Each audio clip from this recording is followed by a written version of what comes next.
रेत के डंप का मालिक राजेंद्र नगर पुलिस स्टेशन हुदूद के तहत अत्तापुर इनक्लोजर में इंतहाई जहरीला केमिकल छोड़ रहा है। जगन रेत का मालिक है जिसने इनक्लोजर में गैर कानूनी तौर पर रेत डाली और इनक्लोजर में जहरीले केमिकल की पाइपलाइन बिछा दी। रोज़ाना 5 से 10 रेत माफिया बंद में केमिकल छोड़ रहे हैं। एक लॉरी के लिए 25,000 और रेत का मालिक 20 लीटर हाइड्रोक्लोरिक एसिड इनक्लोजर में छोड़ रहा है। जगन रेत डंडा का मालिक है जो रोज़ाना 5 लाख रुपए इकट्ठा करता है। मुकामी लोग जो क्रॉस फायर में फंस गए थे, केमिकल से भरे ट्रक को कब्जे में लेकर पुलिस के हवाले कर दिया गया। आइए देखते हैं इस खुसूस में वहाँ के चंद मनाजिर। ऐसे ही ख़ास और अहम खबरों को देखने के लिए चैनल को लाइक करें, शेयर करें और फॉलो करना ना भूलें।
ఈ రోజు అర్ధరాత్రి 2-3 మధ్యలో ఒక ట్యాంకర్ వచ్చి waste dump, chemical waste dump ఇక్కడ మూసిలో కలుపుతున్నట్టు మనకి ఇన్ఫర్మేషన్ వచ్చింది. ఇక్కడ లోకల్ పీపుల్ మనకి ఇన్ఫర్మేషన్ ఇవ్వగా మన వెహికల్, మన పెట్రోల్ కార్ వచ్చి వాళ్ళ వెహికల్ ని ఆ ట్యాంకర్ 16 టైర్ల ట్యాంకర్ అంటే అరౌండ్ 20 టన్స్ ఉంటుంది, అది దాన్ని తీసుకొచ్చి స్టేషన్ దగ్గర తీసుకొచ్చాము.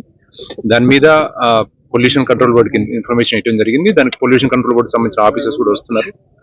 వాళ్ళ టెస్ట్ చేసినాక దాంట్లో ఏ కెమికల్స్ ఉన్నాయి, ఏ ఫ్యాక్టరీ నుంచి వస్తుంది అనేది ఇన్వెస్టిగేషన్ చేయాల్సి ఉంది. అదేవిధంగా ఇక్కడ చూస్తే ఒక పైప్ ఇక్కడ నుంచి భూమిలో నుంచి తీసి దాంట్లో మూసిలో కనెక్టివిటీ ఉన్నట్టుగా తెలుస్తుంది. అదేవిధంగా ఇక్కడ లోకల్లో చెప్పిన దాన్ని బట్టి ఏంటంటే దాంతో పాటుగా ఇంకొక 2 లారీలు వచ్చినాయని చెప్తున్నారు. దాన్ని ఒకసారి సీసీ కెమెరాస్ అవన్నీ ఇక్కడ సరౌండింగ్స్ వెరిఫై చేసి ఆ వెహికల్ కూడా ఇన్వెస్టిగేషన్ అందుబాటులో చేయడం జరుగుతుంది. మనకి ఇంతకుముందు నేను వచ్చిన దగ్గర నుంచి ఫస్ట్ ఫిర్యాదు, అంతకుముందు ఒక 10 గుంటలు వచ్చిన ఏదో టాబ్లెట్ సంబంధించిన ఇష్టం అనేది ఒక ఫిర్యాదు వచ్చింది. ఇది ఫస్ట్ కేసు అన్నమాట.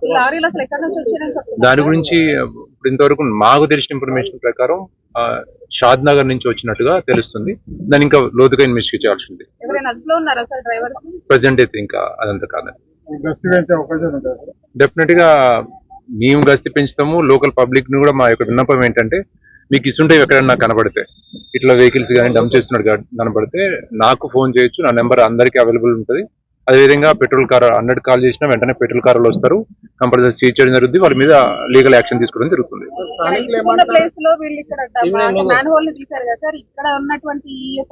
దీని మీద కూడా ఇక్కడ పెట్టిన దాన్ని బట్టి ఈ యొక్క ఓనర్ మీద కూడా కేసు చేయడం జరుగుతుంది. ఎందుకంటే తను దీని మీద ఇట్లా పైప్ పెట్టి దాన్ని మూసి కలుపుతుంది కాబట్టి తను కూడా ఈ కేసులో పార్ట్ చేయడం జరుగుతుంది.